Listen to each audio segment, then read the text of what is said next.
On behalf of our family, I want to thank you so much for gathering with us this morning as we remember my mom. Mom, she instilled in us the importance to live from the heart. It is in living from the heart that we are connected to God as we move from place to place and from person to person. What I'd like to share with you this morning are the people and places of Mom's heart. Waltham, Quebec, the place of her birth, is the first place of her heart. I can remember going to Waltham in the summers and being struck by the natural beauty.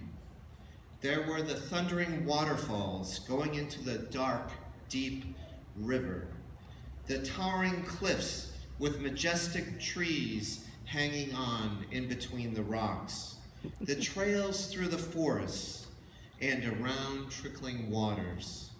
The beauty and the power of the river was the livelihood of her family, as both Grandpa and Uncle Courtney managed the dam and power plant that provided electricity for the region. In the middle of the town was a small Wesleyan church, but it loomed larger than life to me because it was another place of Mom's heart. All of life seemed to come from there and to gather there. From that church came the Victory Quartet, a singing group with my mom, Aunt Iva, and Mom's two cousins. From that church came my parents, who got married there.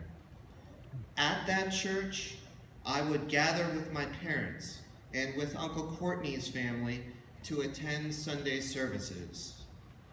At that church, we took large extended family pictures whenever special events happened because the church and faith in the Lord were the center of Mom's family life.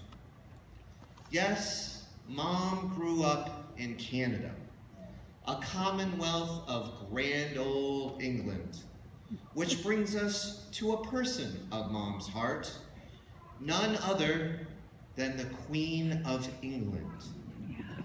Both the Queen and Mom were born in 1926. Mom loved everything that had to do with the Queen. We would buy her picture books of the Queen and teacups with the royal insignia on it. Maybe Mom had some of that royal blood in her too. She dressed the part, always looking her best from day to day. And it seemed like from time to time, she would hold court. When your name was yelled out with that high-pitched urgency, you knew you had to come running. Mom came to the States to study music, and that brings us to the next place of Mom's heart, Houghton. For Mom, Houghton was not just a college, it was the center of the Wesleyan world. It was there that she and Dad attended district meetings, brought us to summer camp meetings in an open-air tabernacle, sent me off to youth camps, and had me attend college. As a student at Houghton, Mom developed relationships that would last for a lifetime, which brings us to an item of Mom's heart, her round robin. Yeah. What is a round robin, you may ask? Well, it's a collection of letters that goes to and from Mom's Houghton College friends all over the world, including Australia, Canada, Costa Rica, and the US. The first person writes a letter and sends it off to the second one. The second one would add her letter and then send them off to the third. The third would add her letter and send them off, and so on, until everyone saw what each other was doing and then it started all over again. This started in 1955. And who knows?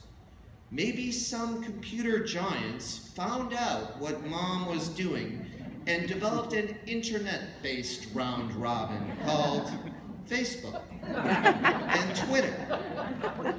And maybe, just maybe, we'll be looking for a royalty check in the mail. After Houghton, someone entered her life that became a major person of her heart. You guessed it, Dad. There are too many details to give a complete picture of how that started out, but let's just say, given Mom's royal connections, it may not have been a good idea on their first date for Dad to pick her up in an old Dodge pickup truck used to deliver chickens to the Broadway market. However, Dad worked on winning her over after this questionable first move. Shortly afterwards, he bought a car. When Mom went back home to Quebec over summer vacation, he would leave work on Friday afternoons and take the long trek to visit her. He would stay for church and for the all-important Sunday dinner, and then promptly turn around to be back for work on Monday mornings. As you can see, his hard work did indeed win her over.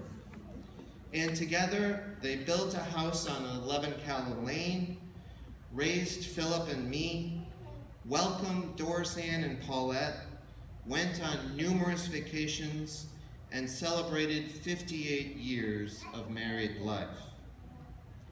Another place of Mom's heart was the piano bench. She would sit on it with her students and guide them through learning how to play.